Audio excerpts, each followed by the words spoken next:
There is one law that quietly governs everything you experience in life. Not a rule written in books. Not advice passed down by society. But a law of consciousness so fundamental that once you truly see it, the distance between desire and fulfillment collapses entirely. What I'm about to share with you is not motivation, and it is not another manifestation technique. It is a radical shift in perception, a way of seeing reality that changes how you walk, how you think, how you relate to yourself, and how life responds to you. Here is the core truth. Imagination is not separate from God. Imagination is God, individualized, localized, expressing itself as you. You are not a powerless human asking the universe for help. You are the creative power itself, temporarily wearing a human form. Most people have been taught to manifest backwards. They ask, they wait, they hope, they struggle. But the law does not respond to begging or effort. It responds to assumption. This is what is known as the law of assumption, the only law that truly matters. Life does not rearrange itself according to what you want. It rearranges itself according to what you assume to be true. When you assume something deeply, not verbally but internally, you stop chasing it. You stop waiting for proof. You live from it, not toward it. And here comes the part most people resist. To live by this law, your old identity must die. The version of you that waits, hopes, tries, and doubts cannot survive in the same consciousness as the one who assumes. You cannot live in two states at once. One must dissolve for the other to be born. If you assume abundance while secretly identifying as someone who lacks, lack will win. If you assume love while still seeing yourself as unworthy, rejection will repeat. The universe does not respond to words, it responds to identity. Assumption is not pretending. It is quiet knowing. It is the internal posture of someone who already is what they once desired to become. And this is why imagination is so powerful. Everything that exists first existed as an assumption in consciousness. Not as effort, not as struggle, but as a state of being accepted as real. When you assume possession, the world must follow. Not because of magic, but because consciousness is causation. Your circumstances are not the cause of your life, they are the effect. Your inner state prints itself outward. This is why people experience radical change without changing anything externally. They didn't force reality. They changed who they were being. Once you live from the fulfilled state, life reorganizes itself around you. Opportunities appear. Resistance dissolves. Timing aligns. And at first, this feels dangerous. Because it means letting go of the identity you've defended your entire life. But on the other side of that surrender, something extraordinary happens. You stop waiting for life to give you permission. You stop asking. You stop chasing. You remember who you are. And from that remembering, reality has no choice but to respond. The law of assumption. Reality bends to what you assume, not what you try. Most people believe life responds to effort. They think the more they try, the more they push, the harder they work, the closer they'll get to what they want. But life doesn't respond to effort. It never has. Life responds to assumption. This is the great misunderstanding that keeps people trapped in endless striving. You don't receive what you hope for. You don't receive what you fight for. You receive what you quietly, internally assume to be true. Assumption is not positive thinking. It's not pretending. It's not forcing belief. Assumption is the creative power of consciousness itself, the same power ancient traditions once called God, now operating through you as a human being. Here is the principle, simple and absolute. Assumption hardens into fact. Whatever you assume within a conviction, not with words, but with identity, must eventually appear in your experience. Why? Because the outer world is not independent of you. It is consciousness, objectified. Every person you meet, every opportunity that appears, every obstacle that repeats, every blessing that surprises you, all of it is consciousness pushed outward, mirrored back to you as form. The world is not happening to you. It is happening from you. This is why two people can live in the same city, face the same economy, encounter similar circumstances, yet experience completely different realities. One lives in expansion, the other lives in contraction. The difference is not effort, it is assumption. And this is where the reversal happens. Most people wait for proof before they believe. They say, once I see it, then I'll trust. But consciousness works in the opposite direction. You must assume first, and then see. You don't become successful and then feel successful. You feel successful, and success arranges itself around you. You don't receive love and then feel worthy. You assume worthiness, and love finds its way to you. This is why the instruction is not to live toward your desire, but to live from it. Live from the end. Not as fantasy, but as an internal position. As an identity. As a settled knowing. This is why the phrases matter. I already am, therefore I shall be. I am the one I have been waiting for. These are not affirmations meant to convince the world. They are reminders meant to realign you. When you stop waiting for permission, life stops withholding. When you stop asking for proof, proof begins to appear. When you stop identifying as someone becoming, you step into being. And this is the moment everything changes. Because once you understand this law, effort becomes secondary. Timing becomes irrelevant. Control becomes unnecessary. You are no longer chasing reality. Reality is responding to you. And the quiet realization settles in. Nothing is missing. Nothing is delayed. Nothing is withheld. You were never waiting for life to change. Life was waiting for you to assume who you already are. Consciousness is reality. Circumstances are only the shadow. Most people believe their circumstances define their reality. They look at money, relationships, health, success, and say, "This is my life." But that is backwards. Circumstances are not reality. They are the echo. Consciousness is reality. Everything else is the shadow it casts. Money, love, health, opportunity, these are not causes.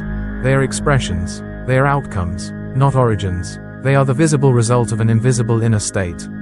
This is why changing the outer world without changing consciousness never works for long. You've seen this before. There are people who appear wealthy on the outside, yet live in constant fear of loss. Their inner world is defined by scarcity, anxiety, and mistrust, and eventually, almost inevitably, their outer wealth collapses, not because life punished them, but because consciousness always wins. And then there are others who seem to have very little, yet carry an inner sense of sufficiency, a quiet confidence, a feeling that life is fundamentally supportive. And suddenly, opportunities appear, help arrives, resources come from unexpected directions, not by luck, but by alignment. This is the difference between having and being. There are two kinds of people walking through the same world. One lives in the consciousness of lack. They say, there isn't enough. There's no opportunity. Nothing ever works for me. And life agrees. The other lives in the consciousness of completion. Not denial, not fantasy, but an inner assumption that life is already working. And life agrees with that too. This is the principle you must understand. The outer world is the shadow.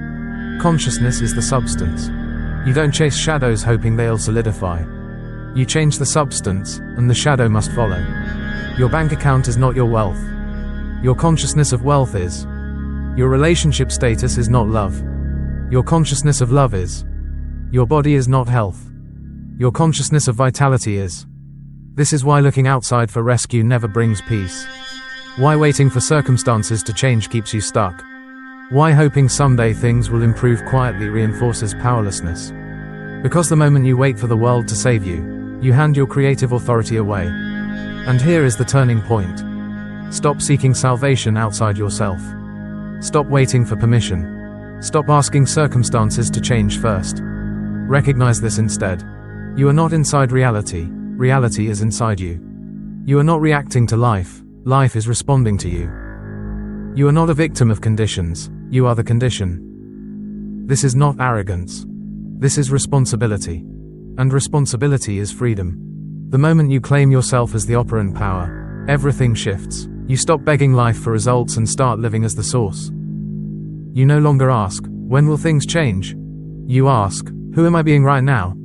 Because when consciousness changes, circumstances have no choice. They follow. Life is not withholding from you. It is reflecting you, with perfect accuracy. And once you see that, you stop chasing shadows, and start standing in substance. Imagine from the end, not from the process. Most people misunderstand imagination. They think imagination is daydreaming, a kind of fantasy used to escape reality. But imagination is not an escape. It is creation in its purest form. Everything that exists around you, every building, every relationship, every invention, every system, once existed only as imagination.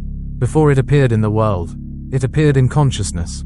Imagination is not pretending. It is selecting a state of being. And here is the secret almost everyone misses. You must imagine from the end, not toward it. Not imagining how it will happen. Not imagining the steps. Not imagining the struggle. But imagining the feeling of already having it. Because consciousness does not respond to effort, it responds to assumption. Let me explain this with a real example. When Neville Goddard wanted to travel to Barbados, he did not imagine earning money. He did not imagine finding opportunities. He did not imagine solving the problem of lack. He ignored the problem entirely. Instead, he imagined himself already there, sleeping in his childhood bed, hearing the sounds of the island, feeling the air, the familiarity, the quiet certainty of arrival. He lived from the result, not toward it. And while he did this, the outer world reorganized itself without his effort. A letter arrived, money was provided, passage was arranged, not by magic, but by alignment. The same principle appeared again in another case. A man was about to be fired. Logic said the situation was hopeless. But instead of fighting the circumstance, his employer simply changed the assumption. He imagined hearing praise instead of criticism, approval instead of rejection. Within 48 hours, the situation reversed completely. Nothing external was forced. Only the inner assumption changed. This is the law. The world does not respond to what you are trying to do. It responds to what you are assuming to be true. So when you imagine, you must be precise. Do not imagine getting. Imagine having. Do not imagine effort. Imagine naturalness. Do not imagine excitement. Imagine familiarity. Your scene should be short, simple, ordinary, something that would only be possible after the desire is fulfilled. Because imagination is not about impressing the mind, it is about convincing the feeling. And here is the part that requires courage. You cannot live in two states of consciousness at the same time. You cannot assume abundance while rehearsing fear. You cannot assume love while protecting yourself from intimacy. You cannot assume freedom while planning for limitation. One state must die. Not suppressed. Not managed. Abandoned. The old state, waiting, hoping, calculating, doubting, must be released completely.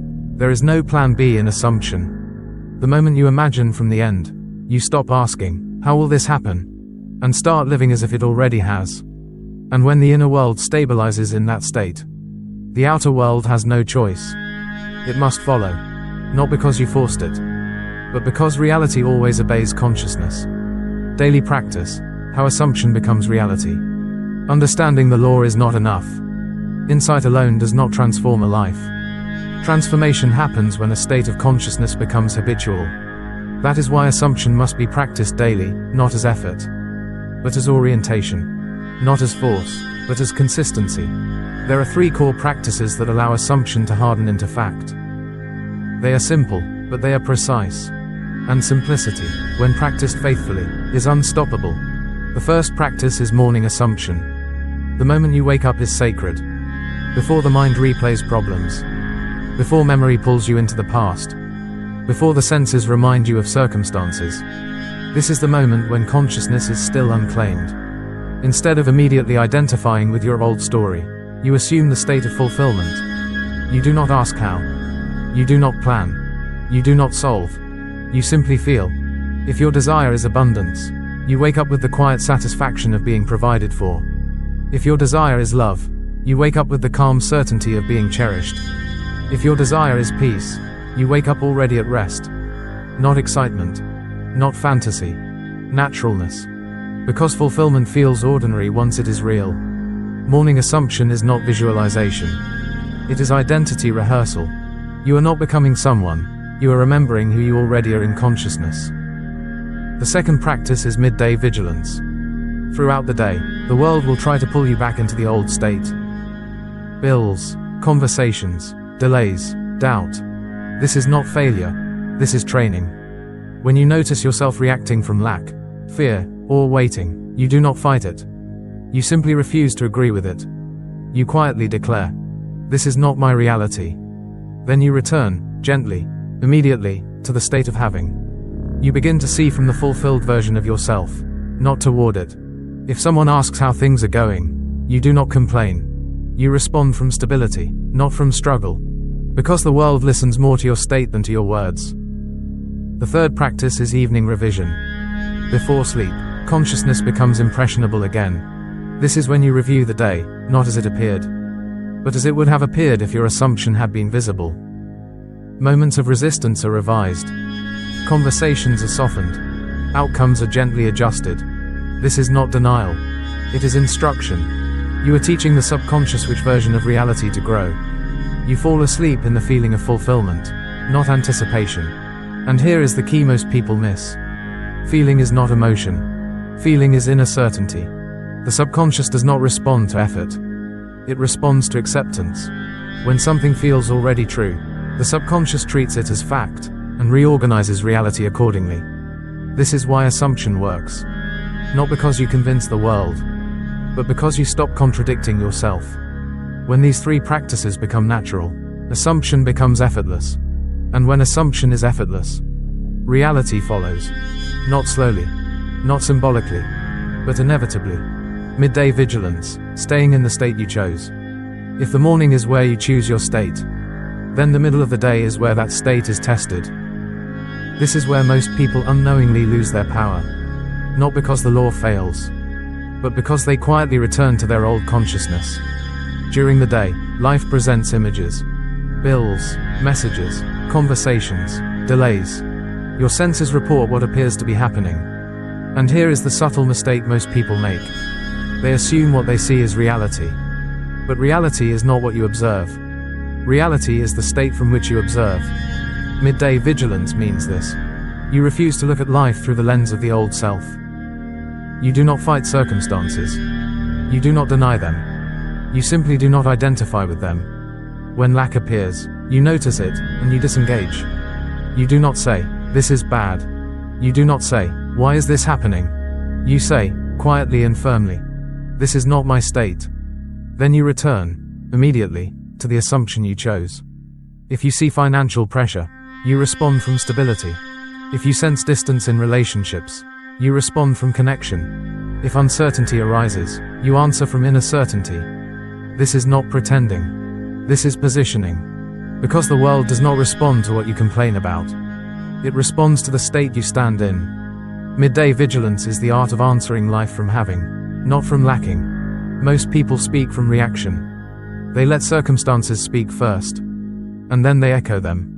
But when you live by assumption, you reverse this order. Life speaks, and you respond from fulfillment. Someone asks, "How are things going?" You do not rehearse problems. You do not explain delays. You speak calmly, simply, from inner completeness. Because every word spoken from lack reinforces lack.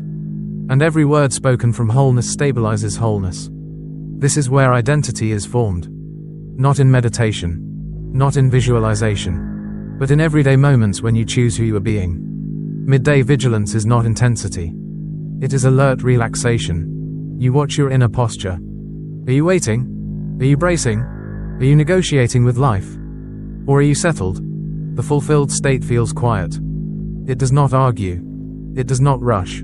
When you catch yourself slipping into the old state, you do not punish yourself. You gently say, "That was the old identity speaking." And you return. Again. And again. And again. This repetition is not weakness, it is training. Over time, the fulfilled state becomes your default. Reaction weakens. Resistance dissolves. And one day, without effort, you realize something extraordinary. You are no longer trying to manifest. You are simply living as the one who has. At that point, reality has no choice but to follow. Evening revision, falling asleep in the state of fulfillment.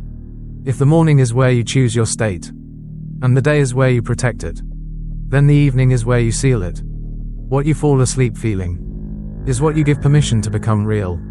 Most people end their day exhausted, replaying problems, rehearsing regrets, reliving moments that didn't go as planned. They unknowingly feed their subconscious the very states they wish to escape. Evening revision changes that completely. Before sleep, you do not review the day as it happened. You review the day as it should have happened from the fulfilled state. Because consciousness does not respond to facts. It responds to impressions. And the subconscious mind is most receptive. In the quiet moments before sleep. This is where the law works effortlessly. You gently replay your day. Not to judge it. Not to criticize yourself. But to revise it. Any conversation that felt limiting, you soften it. Any delay, you complete it. Any moment of doubt, you replace it with calm certainty. You do not imagine changing the past. You imagine the feeling you would have had if the fulfilled state had already been your reality. And here is the secret most people miss. Feeling is the language of the subconscious. Not words. Not effort. Not logic. Feeling. But this feeling is not excitement. It is not force. It is not emotional strain. It is naturalness. You do not try to feel happy. You gently ask a simple question. If this were already done, how would I feel right now? And you let that answer arise quietly. Perhaps it is relief. Perhaps it is peace. Perhaps it is a soft sense of course. That feeling, however subtle, is enough. Because the subconscious does not need intensity. It needs acceptance. It only accepts what feels true now.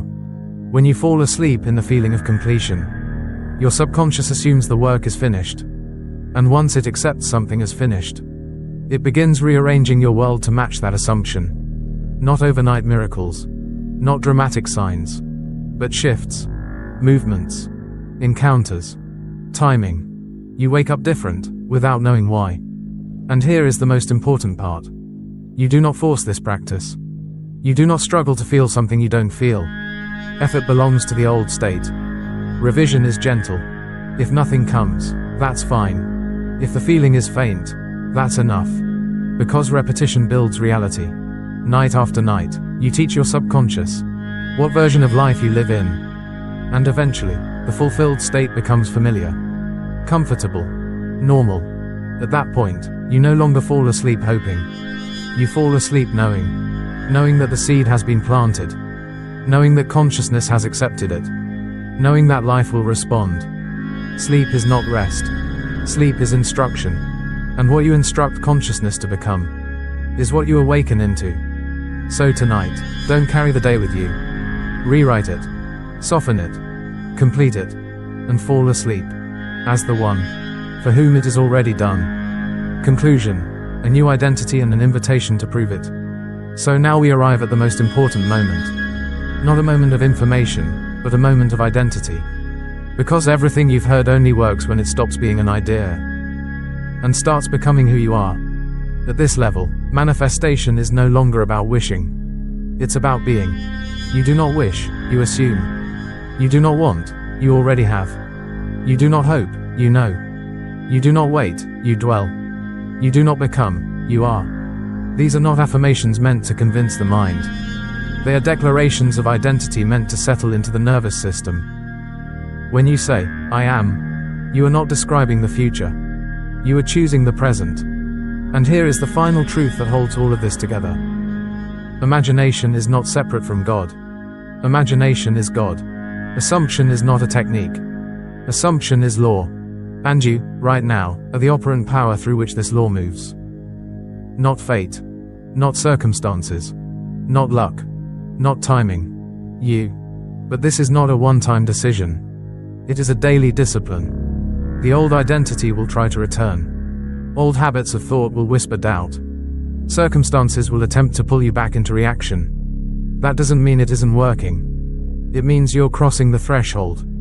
So here is the invitation, not as belief, but as experiment. Choose one specific desire. Not 10. Not vague. 1. And for the next 30 days, live as though it is already done. Not pretending. Not forcing positivity.